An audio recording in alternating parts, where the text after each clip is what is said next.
ఓం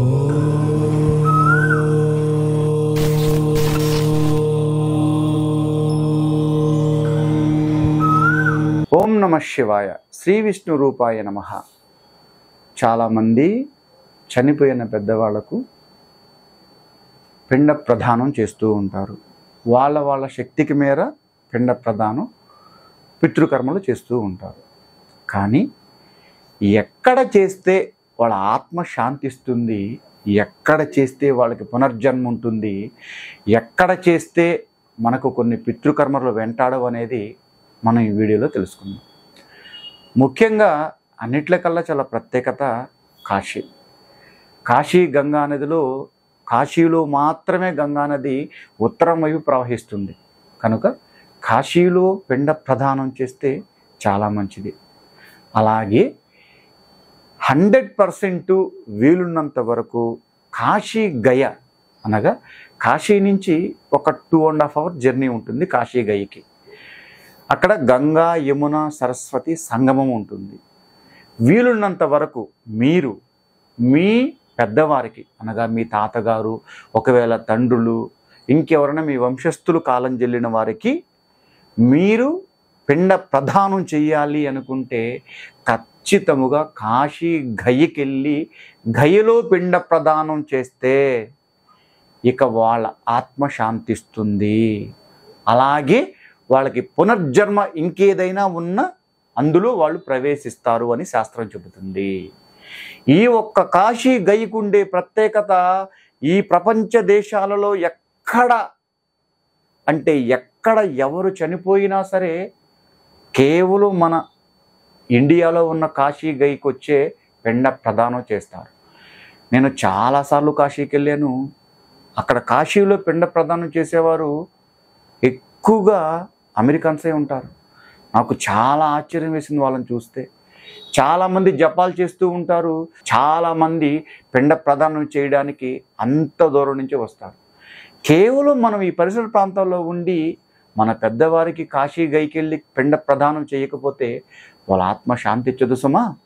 కనుక మీ పెద్దవారికి ఏదైనా మీరు పిండ ప్రదానం చేయాలి అనుకుంటే ఒక్క కాశీ గయిలో మాత్రమే పిండ ప్రదానం చేయడానికి చూడండి.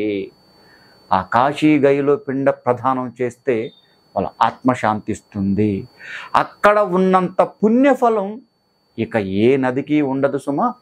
నేను ఎక్కడ పెట్టొద్దని చెప్పట్లేదు, కానీ ఈ కాశీ గయికి ఉండే ప్రాధాన్యత మాత్రమే చెప్తున్నాను. కానీ వీలున్నంత వరకు వాళ్ళ స్తోమత అక్కడ కుదరలేదు, వాళ్ళ నదిలో వదులుకోవచ్చు, వాళ్ళ దగ్గరలో ఉన్న ఒక పారే సెలయేరులో చేసుకోవచ్చు, ఎక్కడైనా పెట్టుకోవచ్చు.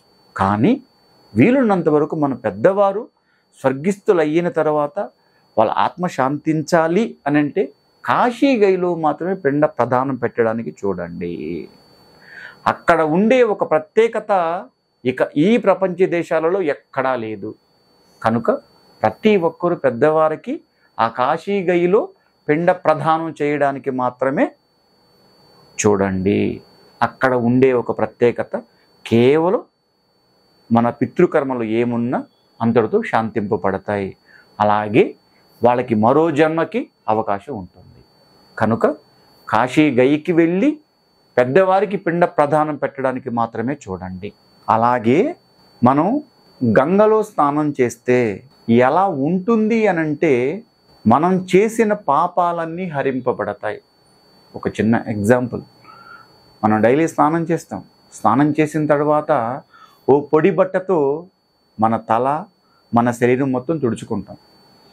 అలా తుడిచినప్పుడు మనకుండే ఆ నిమ్ము ఎలా పోతుందో, ఎలా మనం ఫ్రెష్గా ఉంటామో, అలా కాశీ గంగలో స్నానం చేస్తే మనకున్నే పాపాలన్నీ హరింపబడతాయి.